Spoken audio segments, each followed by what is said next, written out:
Bonjour, c'est encore un plaisir de vous retrouver à cette émission qui sera la première de la série qui répond aux besoins d'identification d'un grand nombre de chrétiens à la recherche de modèles de christianisme authentique.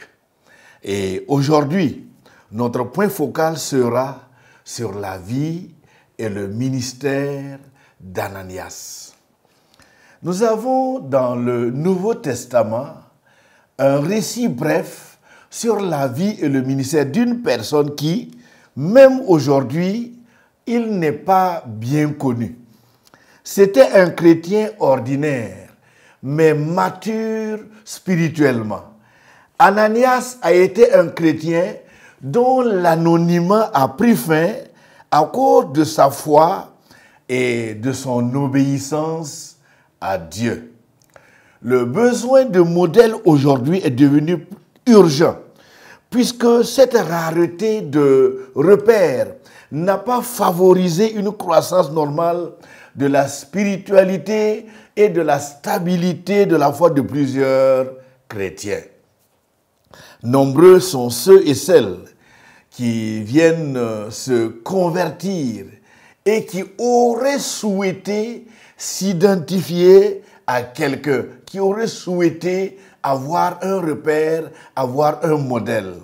Des gens qui souhaiteraient rencontrer d'autres chrétiens mûrs dans la foi, avec des manières de vivre, avec des manières de s'exprimer qui va leur servir d'exemple. Ananias reflète bien ce genre de chrétiens dont la vie et le ministère regorgent de leçons très utiles. Mais quel est cet Ananias dont il s'agit? Puisque dans le livre des Actes des Apôtres, Luc parle de 3 personnes qui ont porté ce nom. Mais disons d'ores et déjà que notre attention ici n'est pas sur celui qui a menti aux apôtres et qui est mort suite à son mensonge. Luc donne ce récit au chapitre 5 du livre des Actes des Apôtres dont il est l'auteur. Au verset 36 et 37 du chapitre 4 de ce même livre des Actes des Apôtres, Luc parle d'un Joseph surnommé Barnabas, qui a apporté le produit de la vente de son champ aux apôtres. Certainement que la presse de l'époque avait titré en grand cet acte louable et exemplaire. Et sur les traces de Barnabas, Ananias lui aussi est allé vendre son champ, mais malheureusement, cette occasion de donner s'est transformée en cauchemar, puisque un mensonge a accompagné sa réponse à la question posée par l'apôtre Pierre. Peut-être était-ce une question de trop, mais comme la présence de la puissance de Dieu était si forte, les exigences de la sainteté de Dieu ne pouvaient pas tolérer et laisser impunis ces genres de mensonges. Cet Ananias a travaillé à faire monter sa cote de popularité. Mais malheureusement, ça a été à ses dépens. L'autre Ananias se classe en 3e position puisqu'il est question de lui vers la fin du livre des Actes des Apôtres. Ce dernier a été souverain sacrificateur vers la fin du ministère de l'apôtre Paul et particulièrement quand celui-ci présentait sa défense devant le Sanhédrin. Bien qu'il n'ait rien dit de mal contre Dieu, ni contre cette auguste assemblée, Actes, le chapitre 23, les versets 2 et 3 disent que cet Ananias a donné l'ordre de frapper Paul sur la bouche. Ce souverain sacrificateur et le Sanhédrin voulaient simplement se débarrasser de Paul en employant des prétextes et des moyens non légaux pour l'accuser et le condamner.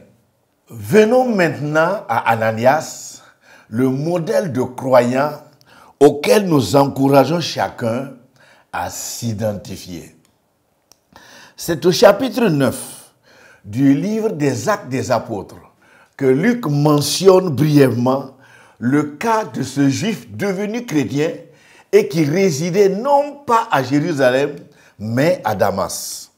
C'est l'exemple de cet Ananias qui va garnir le menu de cet enseignement à cette émission. Le récit est assez long, mais pour notre compréhension, nous allons lire du verset 10 au verset 19 du chapitre 9. Lisons. Or, il y avait à Damas un disciple nommé Ananias. Le Seigneur lui dit dans une vision, « Ananias !» Il répondit, « Me voici, Seigneur. » Et le Seigneur lui dit, « Lève-toi, va dans la rue qu'on appelle la droite et cherche dans la maison de Judas un nommé Saul de Tarse.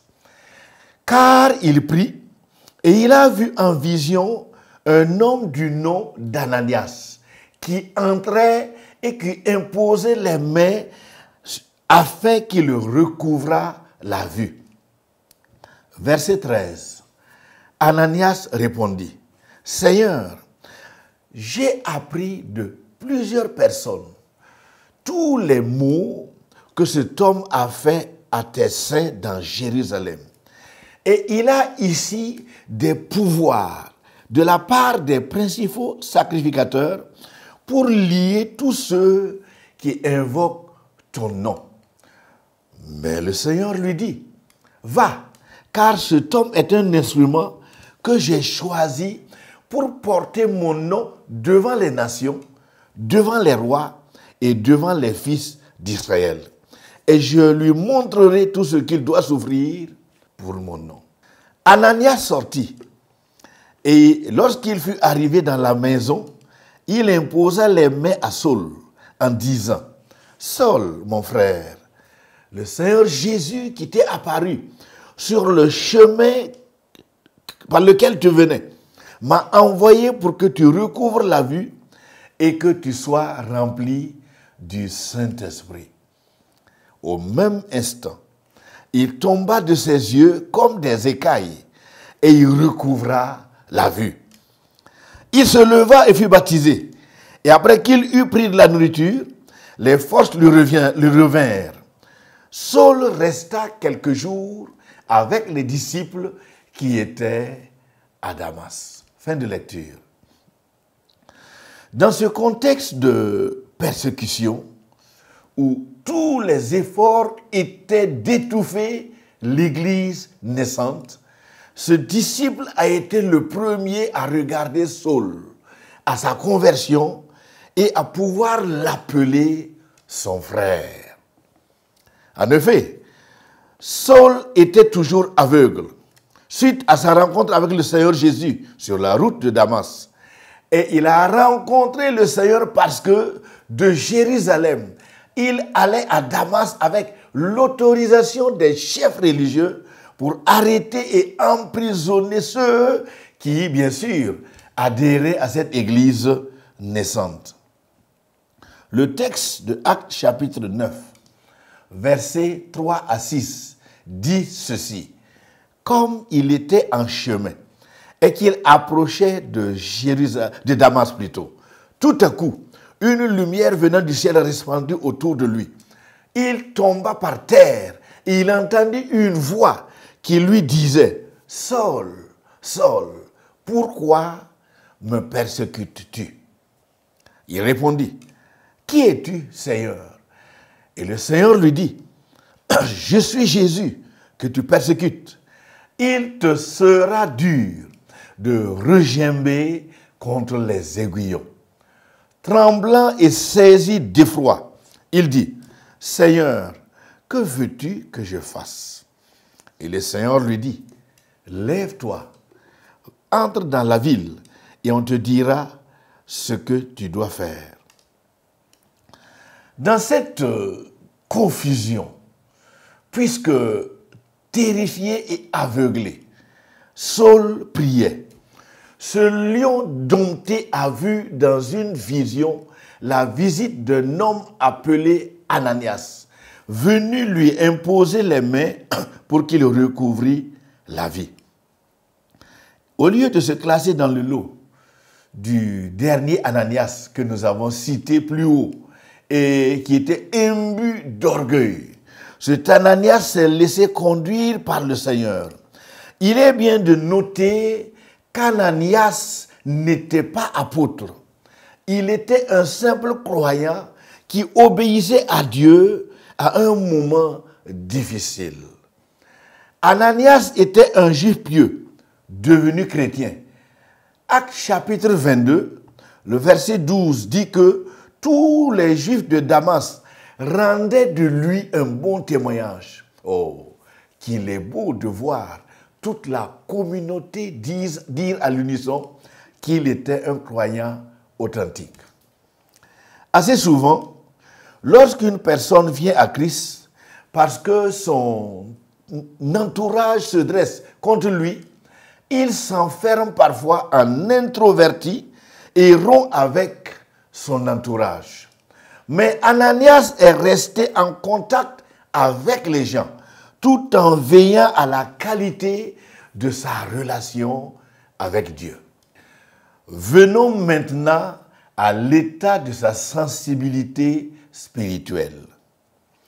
Ananias est un type de chrétien qui a développé une sensibilité spirituelle exemplaire. Un chrétien qui, certainement, trouvait le temps chaque jour pour entretenir et maintenir une intimité dans sa relation avec Dieu. Un chrétien fidèle et discret qui a compris que dans la vie chrétienne, et cela demande non seulement de la simplicité, mais surtout une vie d'obéissance à Dieu. Bien sûr, élément qui devrait caractériser la vie de chaque chrétien. Dieu a besoin de tels hommes et de telles femmes, des chrétiens sensibles à sa voix, sensibles à ses besoins. Il est bien de noter que, comme sa sensibilité spirituelle était aiguisée, il n'a pas été terrifié lorsque le Seigneur lui a adressé la parole. Retenons aussi qu'Ananias n'avait aucune responsabilité au sein de l'Église, bien que, bien sûr, il ait toutes les qualités pour en avoir. Il a non seulement un bon témoignage, mais aussi une bonne connaissance des Saintes Écritures. Sa foi et sa relation avec Dieu lui ont valu la confiance de Dieu. Nous savons tous que Dieu parle, et encore aujourd'hui il parle, mais il ne s'adresse pas à n'importe qui. Dieu parle, mais c'est seulement à ceux et celles qui sont prêts à lui obéir qu'il adresse sa parole. Relisons encore ce qui est dit d'Ananias dans ce texte de Actes. Lisons. Or, il y avait à Damas un disciple nommé Ananias. Le Seigneur lui dit dans une vision, Ananias. Et il répondit, me voici, Seigneur. Et le Seigneur lui dit, lève-toi, va dans la rue qu'on appelle la droite et cherche dans la maison de Judas un nommé Saul de Tarse, car il prie et il a vu en vision un homme du nom d'Ananias.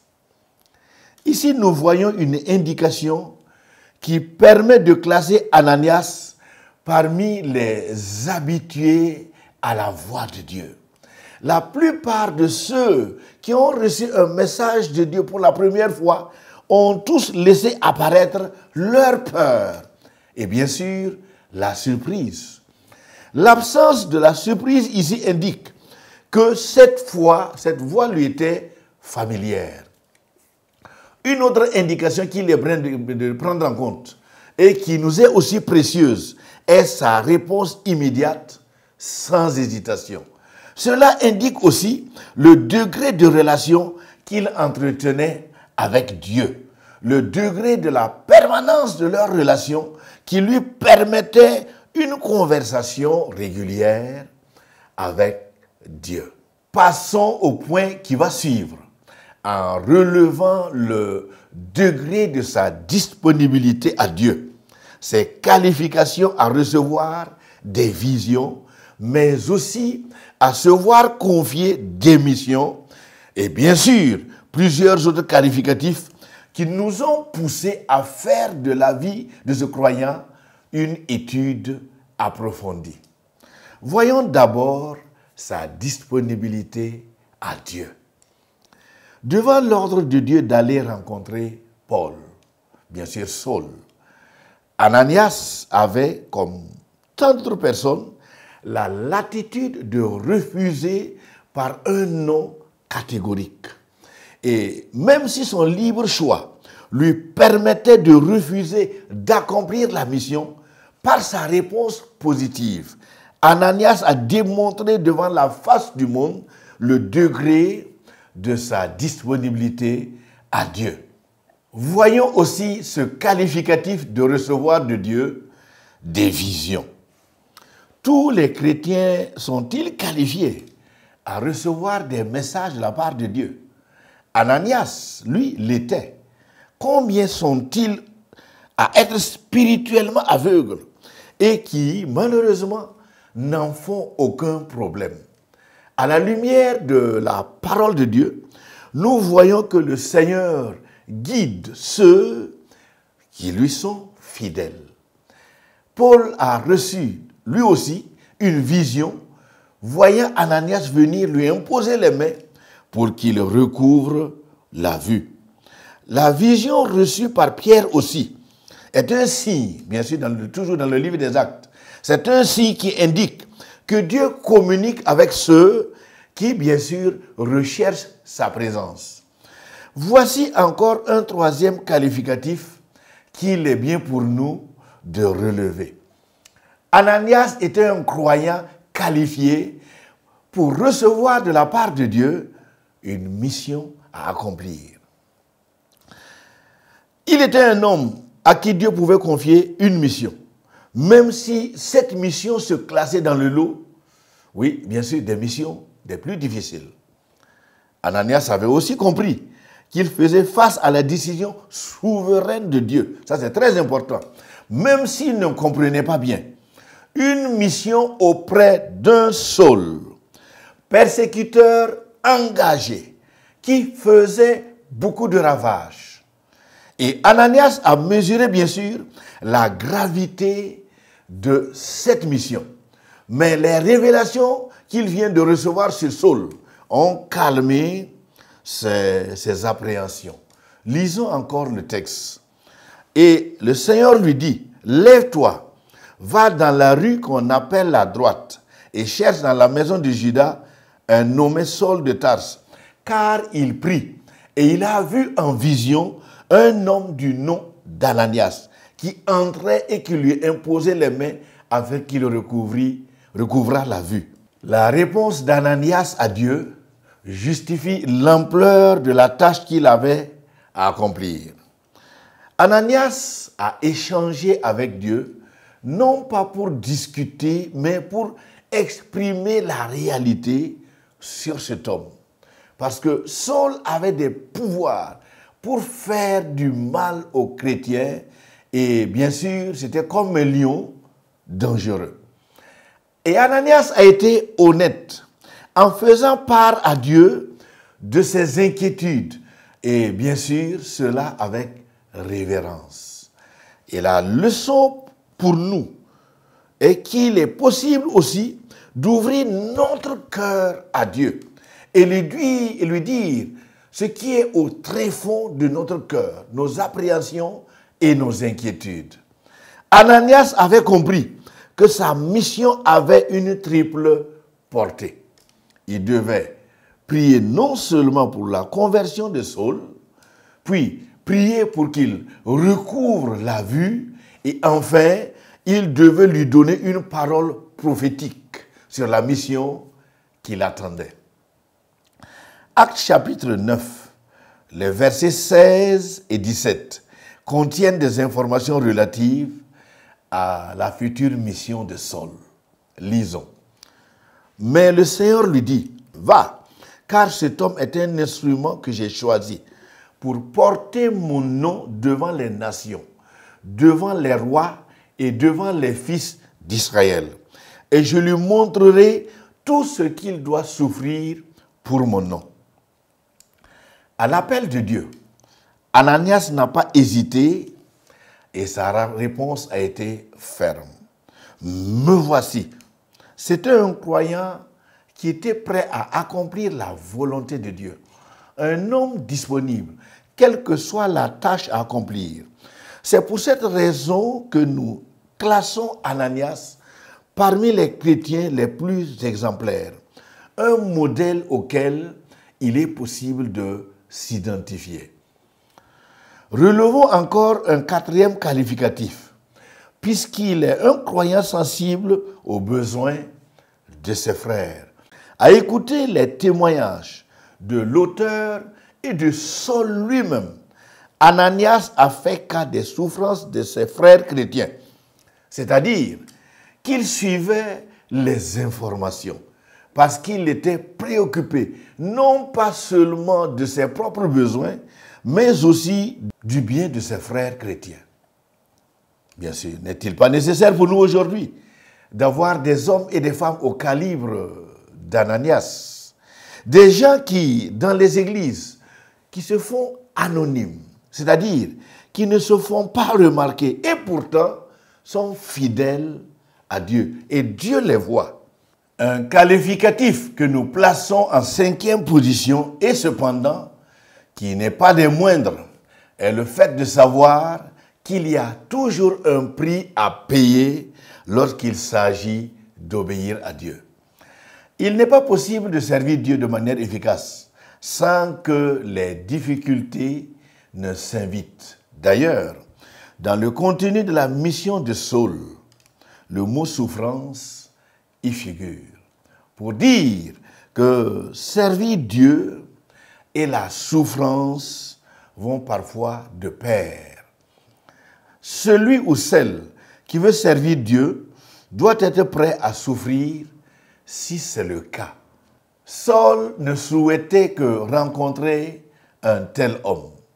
Ne serait-il pas nombreux si aujourd'hui les chrétiens pouvaient rencontrer des croyants qui sont bien sûr comme Ananias, des gens sans préjugés et capables de dire honnêtement à un persécuteur qui vient de se convertir et lui dire « Saul, mon frère ». Une manière de dire qui fait tomber tous les préjugés. Cela l'avait fortement marqué et il n'a pas oublié ce détail puisque vers la fin de son ministère, dans sa défense de foi devant le Sanhédrin et toujours dans le livre des Actes des Apôtres, au chapitre 22, les versets 12 et 13, Paul mentionne encore cet élément. Relevons ici que le passé ou le rang social d'une personne n'influence pas Dieu. En dépit de l'engagement féroce de Saul, les pouvoirs et les moyens qu'il avait reçus, rien de cela n'ont pas empêché Dieu de faire et d'accomplir ce qu'il voulait de Saul. Aujourd'hui encore, dans sa souveraineté, Dieu va sauver des gens de toutes les couches sociales. Il va sauver des clochards. Il va sauver des intellectuels. Il va rencontrer des enfants de la rue comme des gens de classe élevée. Et il est de la responsabilité des croyants d'aiguiser leur perspicacité pour regarder et comprendre comme Ananias et aller aider ces sortes de personnes. Des gens qui parviennent à distinguer le nouveau-né en Christ d'un ancien féticheur ou d'un enfant de la rue. Saul était un élément dangereux pour les chrétiens. Mais il fallait un Ananias, ce chrétien authentique, pour oser dire à ces sortes de personnes, mon frère ou ma sœur. Nous voyons là que Paul a perçu en Ananias un chrétien vrai, mais pas un faux frère.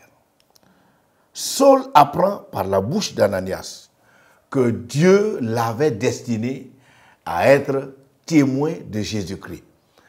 Il dit ceci, « Le Dieu de nos pères t'a destiné à connaître sa volonté, à voir le juste et à entendre les paroles de la bouche, car tu lui serviras de témoin auprès de tous les hommes des choses que tu as vues et entendues. » C'est bien sûr dans le verset 14 à 16 de Acte 22.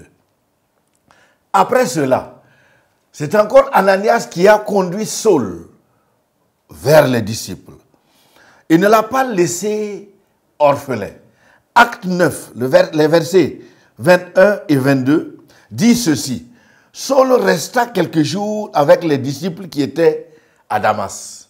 Et aussitôt, il prêcha dans les synagogues que Jésus est le Fils de Dieu. Ananias savait que ce nouveau-né dans la foi avait besoin d'être entouré pour voir grandir sa foi. Ananias n'a pas non plus fait comme font certains chrétiens aujourd'hui, qui malheureusement travaillent à exploiter certains nouveaux convertis.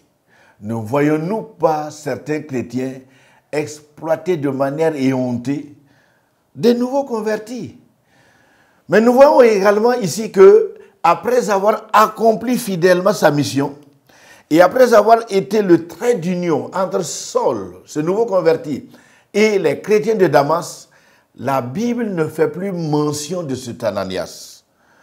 Il est à féliciter parce que il s'est d'abord assuré que ce nouveau converti dans la foi tiendra bon dans la foi. Nous avons besoin de ce sort de croyants modèles.